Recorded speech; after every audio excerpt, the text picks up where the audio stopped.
இன்றைக்கி வந்து பார்த்திங்கன்னா ஒரு டாப்பில் நெக் டிசைன் பார்க்கலாமா. ஃபஸ்ட்டு வந்து நம்ம லைனிங்கை மெயின் கிளாத்லேயும் நல்ல பக்கத்தையும் அடித்து திருப்பிக்கணும்ல, அப்படி இல்லாமல் அப்படியே வந்து அட்டாச் பண்ணிக்கலாம்.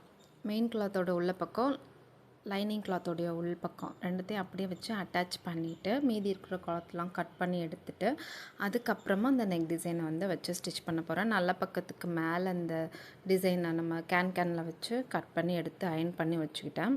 அதை வந்து இந்த மாதிரி சென்டர் நான் மார்க் பண்ணி சென்டரில் ஒரு தையல் போட்டு விலகாமல் இருக்கிறதுக்காக தையல் போட்டு ஸ்டிச் பண்ணிவிட்டு நடுஸில் இருக்கிற கிளாத்தை கட் பண்ணி எடுத்துகிட்டு அதை அங்கங்கே நாச்சஸ் இந்த டேர்னிங் வர இடத்துல அந்த கார்னர்லாம் கட் பண்ணி விட்டுட்டு டேர்ன் பண்ணிவிட்டு அந்த மேலே வந்து படிமான தையல் அந்த எட்ஜில் ஓரத்தில் போட்டோன்னா நம்மளுக்கு ஃபினிஷிங்காக சூப்பராக வந்து பார்த்திங்கன்னா நெக் டிசைன் வந்துடும். நான் வந்து இந்த மாதிரி தான் இன்றைக்கி வந்து நெக் டிசைன் கொடுத்துருக்கேன். இப்போ இது வந்து கொஞ்சம் ட்ரெண்டாக போயிட்டுருக்கு. ஸ்கேலப்லேயே இது ஒரு டிசைனு.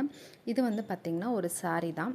சாரியில் வந்து டாப் ஸ்டிச் பண்ண சொல்லி கொடுத்துருந்தாங்க.